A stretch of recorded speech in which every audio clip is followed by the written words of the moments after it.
What's going on, everybody? C4 here, and it is review day. The Madden 21 review, maybe some of you have been waiting for. Madden 21, the good, the bad, and the ugly.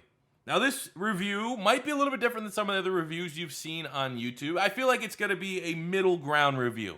Some reviews that you see are, overtly positive, maybe. Feels like they're maybe towing a certain line. They don't want to say something. Maybe their true feelings to upset certain parodies. Then you have the other sides of the reviews where are people that are incredibly frustrated with the state of Madden. So it's going to be overtly negative, and they're going to be spewing their true feelings. And if there is a strength of the game, they may not emphasize that strength enough because they are just so fed up and so frustrated. I feel like I'm going to be in the middle of that. I am very much on the side of like, my God, how are they not doing anything for franchise mode?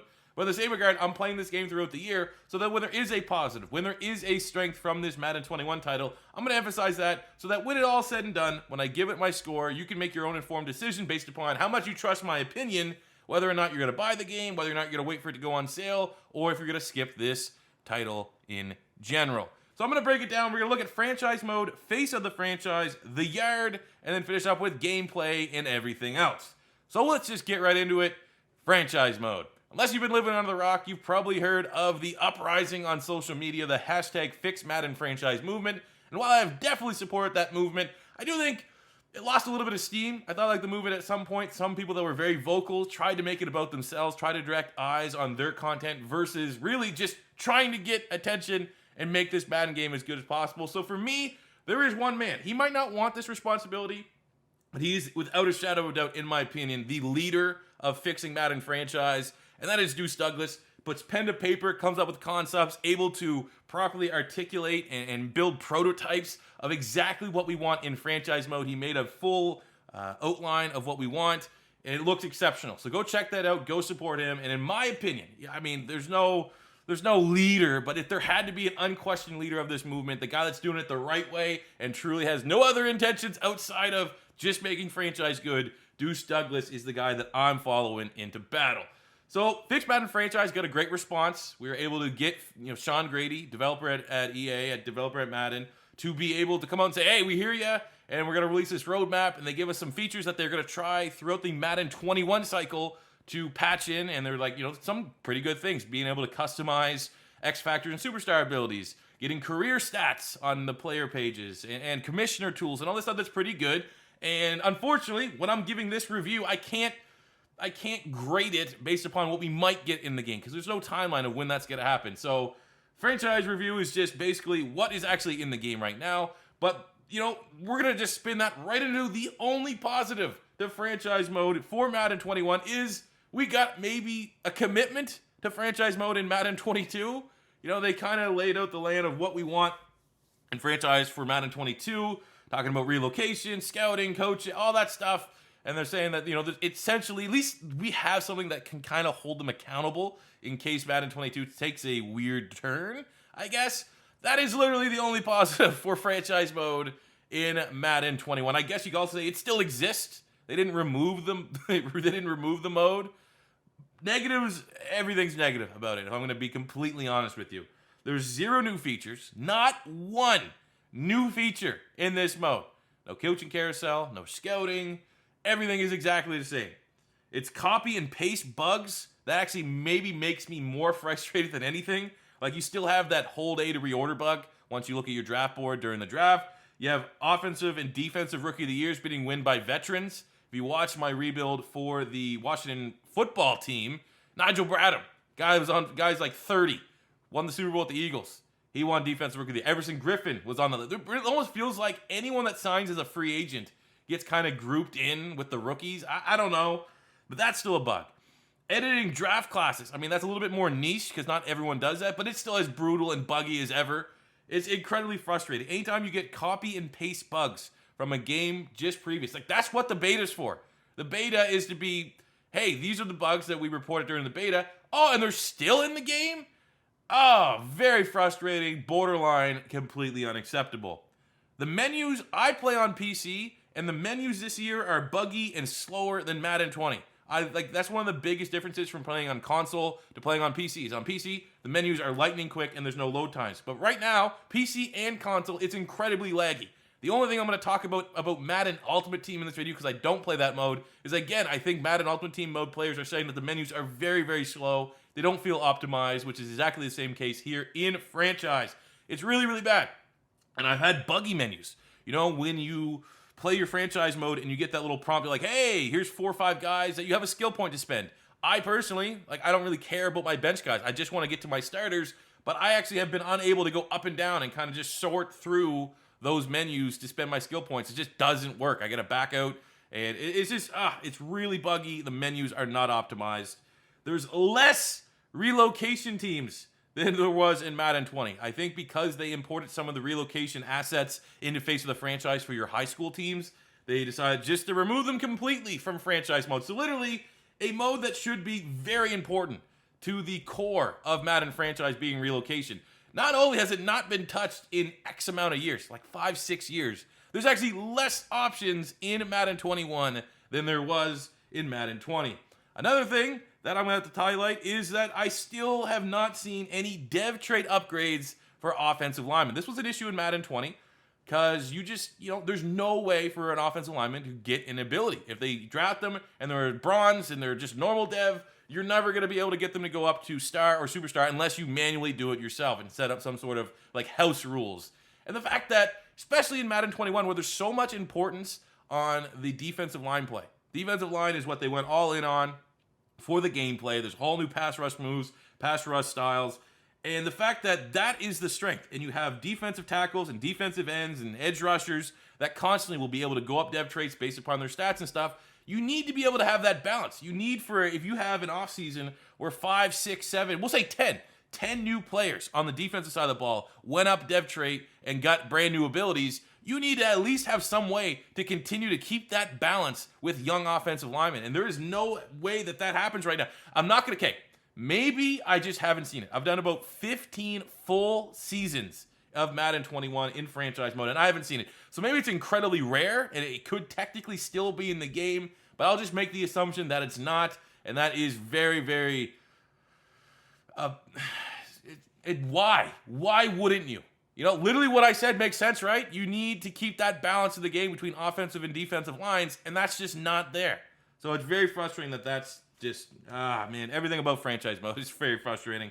In the end, we do have that one positive, right? That we will get updates for franchise mode throughout the game cycle. I have an issue. Not an issue, potential issue. It's because think back to Madden 20. Madden 20, we got our first big franchise update was when they added superstar abilities to offensive linemen. That was about September? Might have been November, but it could have been September. But they said, hey, offensive linemen, we listened to you. Here are abilities for offensive linemen. But you got to restart your franchise. It will not apply to existing franchise mode. So everyone that already started had to restart. So if they're going to be releasing all these different updates for Madden 21 franchise, they have to work with existing franchise modes, or else it's just, it's going to just fall flat. No one's really going to care because most people just be like, oh, that's a cool feature, but I don't want to lose 5 years of progress or anything like that. So it is very, very paramount that the franchise updates that we do get in Madden 21 have to work with existing franchise modes. So that's franchise. Very much doom and gloom, but if you thought franchise was the worst mode in Madden 21, don't be mistaken. Let's talk about Face of the Franchise. So Face of the Franchise is trying to scratch that itch of everyone that desperately wants a career mode in Madden. But the more I literally, when I was just writing my notes about how I felt about Face of the Franchise, I just kept coming back to, who is this mode made for? I don't know. This is a mode that lacks direction, that lacks... who is it for? If you're someone that's a hardcore career mode fan, you want that grind, you want that specialization, well, this mode's not for you because it's incredibly linear, the storyline makes no sense, and you have to pretty much just go through the motions. You are predetermined, you're just along for the ride. That's not what people that are really into career modes want in a mode. So it's like, well, then it must be for the casual player, the brand new Madden player, to ease them in, right? And let's go over the top for cinematics, because we're like the cinematic experience. Well, the storyline is awful. The cinematics aren't particularly good. So it's like, who is this mode actually designed for? Who is the target demographic? What do the analytics that A, dictate that Face of the Franchise should take priority over base franchise mode, but B, what is the target demographic? Who are the people that are actually playing this mode that are getting the most out of it? Because I just don't know who this mode is made for. let's look at the positives. The first positive is that there's really only one. There's more college football, which is good. The more college football, especially when you're on console and you don't have the ability to hop on PC and use the college football mod, people are just desperate for a college football experience environment. And you do get that in Face of the Franchise. And this year you get 2 years of potential college play versus just the 1 year that you had in Madden 20. However, there's still a negative to that because while this is all storyline based, the way that you get a second year and more college football is you have to decline to enter the draft early and return to school and switch positions. So that makes sense, I guess, if you're not a great quarterback, because you started as a quarterback. But if you watch my series that I just did my little playthrough of it, I threw like 7 touchdowns and won the national title. And then there's just this automatic cutscene where the coach says, hey man, you're actually not that good of a scheme fit. I think we want to go somewhere else. So either you can declare and go to the draft, or you can come back next year and become a running back or a wide receiver. I'm just like, I just threw 7 touchdowns in the national championship game. I'm either going to go number 1 overall or absolutely let me just stay at quarterback. So it's just some predetermined storyline that it's just bad, man.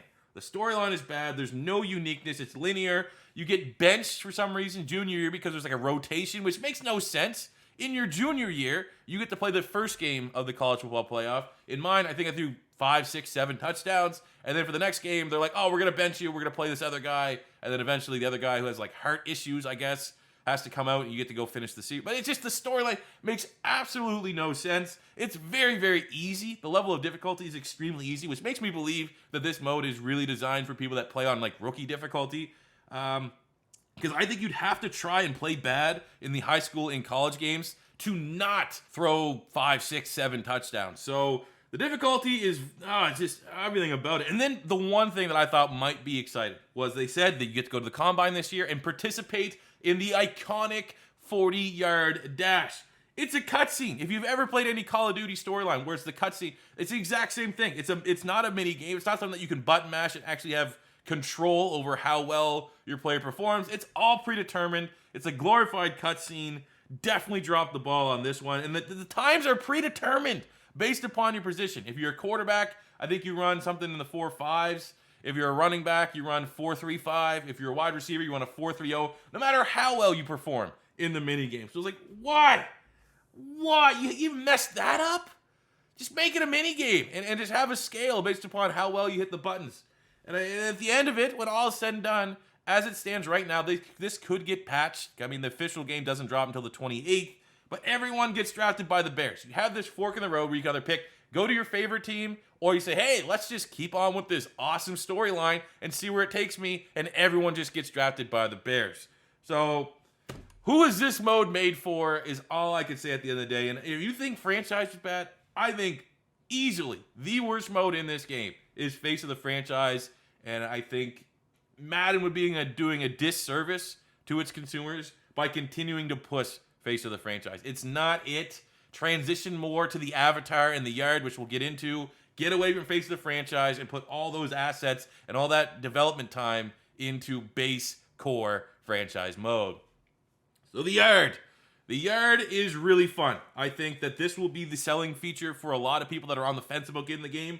It's very fun. It feels a lot more like NFL Street games than I expected. I thought it'd be more in the realm of Superstar KO, which was kind of over the top, right? But if that's your scale, if at one side it's Superstar KO and the other side of it is NFL Street, you might be, I was kind of thinking it'd be much closer to the KO, but it's definitely more closer to the NFL Street feel, which is exactly what we want. But it's different strokes, different folks. There's people that aren't appealed whatsoever by NFL Street, and by all means, that's completely valid. But for me, I love playing the NFL Street titles back in the day, and this definitely scratches that itch. The customization is on point. I like the aesthetics of the customization options. The microtransaction system is solid. It's fair. You can straight up just take the shortcut and spend real money to get the customization options that you want, or you could just grind your way and earn credits. And you can earn credits by playing any mode. There's certain specific challenges to get credits by playing specific modes, but some of them are just like, hey, get 4 sacks. That could be play now, that could be in MUT, that could be in franchise mode, and you will get credits that you can eventually take to a shop and buy customization upgrades for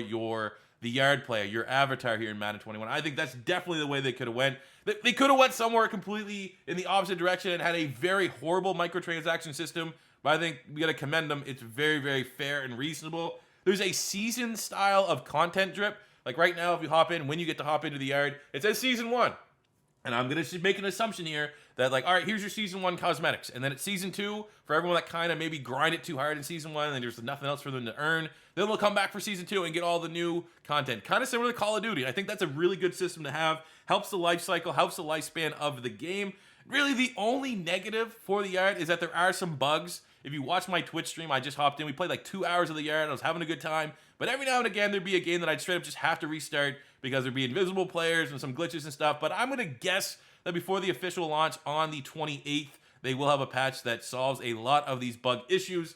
So generally speaking, the yard is easily the best mode in Madden 21. If you're appealed by the yard, you're like, man, I really like the yard, but I want to wait and see if someone says it's as fun as it looks. It is. So it's definitely the biggest selling feature for the game. And last but not least, gameplay and other. I mean, I'm not like a hardcore breakdown gameplay type guy. I definitely represent a more advanced / casual user for the gameplay and trying to break down gameplay, but I like it as someone that is a casual D-line user. The new pass rush system is fun. Really, the only thing I don't like about it is that the prompts, the things that show how many pass rush moves you have available, I think it's a little obnoxious. It's a little too big. Probably could do a redesign just so it takes up less space. But generally, I do think the pass rush moves look good. The biggest thing I noticed in the gameplay is the cuts and breaks are really smooth, a lot more realistic, a lot less clunky. So that's like when you're just turning up field with the analog stick when you're running with the ball, or right after you make a catch, you want to go up field. That first cut is feeling a lot better, a lot more realistic. It's definitely something that you wouldn't think is really noticeable, but it really is. I think the improved AI and computer is a big thing. It's definitely an upgrade over Madden 20 for anyone that plays franchise mode against the computer. You know how brutal and frustrating it was at times. Really going back to like Madden 18, 19, 20, it just kind of killed all immersion. Every team kind of felt the same, called the same play calls. Now, I will say it's not as improved as I was expecting it to be. You know, maybe it was just that honeymoon phase from the beta that was just like, wow, this is day and night better. But when all said and done, I mean, it's still not perfect, but it definitely is an upgrade. So if that was one of the things that you were most frustrated by in Madden 20 was the AI play calling, this is better. It is definitely better. Fringe selling point. I actually would argue much with the yard. I would say the yard and improved AI play calling would be the 2 selling points of this game right now. The pregame cutscenes, I do like them. I think stylistically they're nice. Same with the celebrations. You know, everyone rolls their eyes when Madden highlights celebrations as a new feature. You know, when you see how celebrations there, it's probably not going to be a good year, but this is a little bit biased as a YouTuber. The pregame cutscenes and the celebrations make thumbnails that much easier, so that's kind of a niche positive, but it's still a positive nonetheless. I think the avatar concept is pretty good. When you hop into Madden 21 for the first time, it's like, hey, make your avatar, which is the guy that you use and play in the yard. And like I said, everything's kind of connected to you grinding the game and earning credits and stuff like that. It's an interesting take on how to play Madden and just another feature to have within Madden, but I think it's positive. I generally think that it's a good direction to keep going down. As long as they're committed to it and they keep on adding more ways to customize, it's good. It gets a big thumbs up from me. The negative, I guess, for gameplay others, there's still some overpowered abilities, like, you know, the fumble abilities, Enforcer, there's Avalanche. No one in their right mind has ever said, man, I wish there was more fumbles in this game. It's not rewarding. It's completely random. So I think some of those overpowered abilities should be gone. Escape Artist, like the fact that you could have a 92 speed, 92 acceleration quarterback not have Escape Artist, play completely different than a quarterback with like 84 speed, 84 acceleration that does have Escape Artist. That guy's going to be a much better scrambling quarterback than the guy with 90 speed. So I would completely remove Escape Artist from the game and some of the fumbling abilities. But other than that, there's not much to nitpick on my end for the gameplay. So what is the final score? I was able to dig back through some of my scores dating back to Madden 15 so that we can kind of get a good baseline of how I felt about the Madden titles over the last couple years. In Madden 15, I gave it a 7 out of 10. Madden 16, 6.5 out of 10. Madden 17, 8 out of 10. Madden 18, 6 out of 10. Madden 19, I gave it a 6 out of 10. And Madden 20, a 6.5 out of 10. So now that we're looking here at Madden 21, I've actually re-recorded this because I thought I was maybe a little too critical. When all is said and done, I feel like because of the yard, where the yard is at, because of the improved AI play calling, even though it's not still perfect, probably not where it has to be, but it's definitely trending the right direction. I'm giving it a 4 out of 10. Madden 21 is getting a 4 out of 10. And I will be the first one to say that if and when we start getting these little, content, title updates and getting more features in the franchise mode, I'll be the first one to make a video saying, yeah, this might be for everyone that maybe is holding off and waiting to maybe get the game at Christmas time and it goes on sale. But I'll definitely come back and revisit the review and say, yeah, hey, these features that they've been adding into Madden Franchise Mode has actually made it a little bit more of an enjoyable experience. And let's bump that up to a 5, or let's bump that up to a 6. But right now, you can only grade it on the features that are in the game at launch. And right now, Franchise Mode is unacceptable. Face of the Franchise Mode is horrible. Horrible mode. The yard is incredibly fun. Definitely, they deserve a pat on the back for the yard. And I think gameplay is generally trending in the right direction. Gameplay overall is better than where it was in Madden 20. So if you've been someone that's on the fence, if you really are interested by the yard and you kind of were satisfied at least with Franchise Mode and Madden 20, you want the improved gameplay, by all means get this game. But if you're someone that's just exclusively a franchise guy, you have zero interest in the yard, hey, it's probably not going to be the game for you. But that is my review. Anyone out there that has watched this and has played Madden 21, feel free to let me know your review of the game in the comments. I'll be checking through it, getting a true read. As always, if it's your first time stopping by, don't be afraid to hit that subscribe button. On our way to 150,000 subs, then on to 200. Would love to hit 200 before the Madden 21 cycle is over. Smash that like button if you enjoyed this review. The likes help the old video out in the YouTube algorithm. And until next time, it's C4 saying thank you for watching and peace out.